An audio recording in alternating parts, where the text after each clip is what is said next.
బలి చక్రవర్తి విరోచనుడి కొడుకు, ప్రహ్లాదుని మనుమడు. ప్రహ్లాదుడు రాక్షసుడైనప్పటికీ విష్ణు భక్తుడు.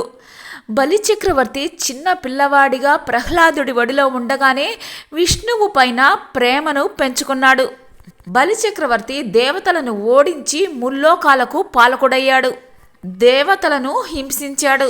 శ్రీ మహావిష్ణువు దుష్ట శిక్షణకై శిష్ట రక్షణకై అనేక అవతారాలు ఎత్తాడు. ఈ దశావతారాల్లో 5వది వామనావతారం.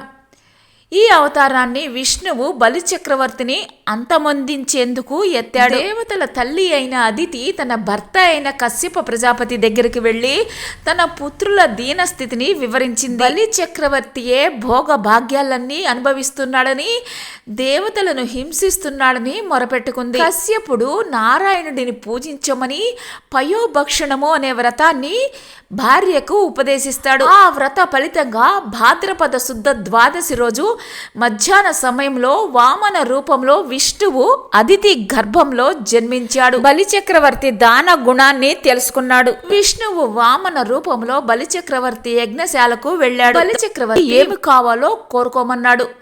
వామనుడు తనకు యాగం చేసుకునేందుకు 3 అడుగుల నేల కావాలని కోరాడు. అందుకు బలి చక్రవర్తి సంతోషంగా అంగీకరించాడు. దానం కోరి వచ్చినవాడు వామన రూపంలో ఉన్న రాక్షస విరోధి అయిన శ్రీ మహావిష్ణువు అని అక్కడ ఉన్న రాక్షస గురువు శుక్రాచార్యుడు గ్రహిస్తాడు. అతనికి ఏమీ దానం చేయవద్దని, ఇక్కడి నుంచి పంపివేయమని బలిచక్రవర్తికి సూచిస్తాడు. అందుకు సమాధానంగా బలిచక్రవర్తి దానం ఇస్తాను అని చెప్పి ధనం మీద ప్రాణాల మీద వ్యామోహంతో ఆ దానాన్ని చేయను అని పలుకను అంటాడు. అందుకు కోపించిన శుక్రాచార్యుడు శీఘ్ర కాలంలోనే రాజ్యభ్రష్టుడు అవుతావు అని శపించి వెళ్ళిపోతాడు. బలి చక్రవర్తి వామనుని పాదాలు కడిగి ఆ నీరును తల మీద చల్లుకుంటాడు. వామనుడు అడిగినట్లు 3 అడుగులు దానమిస్తానని ప్రకటిస్తూ కలశంతో తన చేతి మీదుగా వామనుని చేతిలోకి నీళ్లు పోస్తుంటాడు. ఆ ప్రయత్నాన్ని అడ్డుకోవాలని శుక్రాచార్యుడు కలశ రంధ్రానికి అడ్డుపడతాడు. ఇది గ్రహించిన వామనుడు అక్కడ ఉన్న దర్భపుల్లతోటి రంధ్రాన్ని పొడవగా శుక్రాచార్యుడు తన 2 కళ్లలో ఒక కన్నును కోల్పోయాడు. దానాన్ని స్వీకరించిన వామనుడు కొద్ది కొద్దిగా పెరుగుతూ యావత్ బ్రహ్మాండమంతా ఆక్రమిస్తాడు.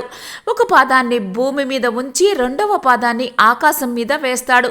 3వ పాదాన్ని బలి నెత్తి మీద వేసి అధ పాతాళానికి తొక్కేస్తాడు. అయితే బలి దానగుణానికి సంతోషించిన మహావిష్ణువు ప్రతి సంవత్సరం భూమి మీదకు కొన్ని రోజులు వచ్చేట్లు బలికి వరాన్ని ఇస్తాడు. ఇప్పటికీ బలి రాక కోసం కేరళలో ఓనం పండుగ చేస్తారు. బలి మహాబలిగా మారాడు. మహాబలి అంటే గొప్ప త్యాగం.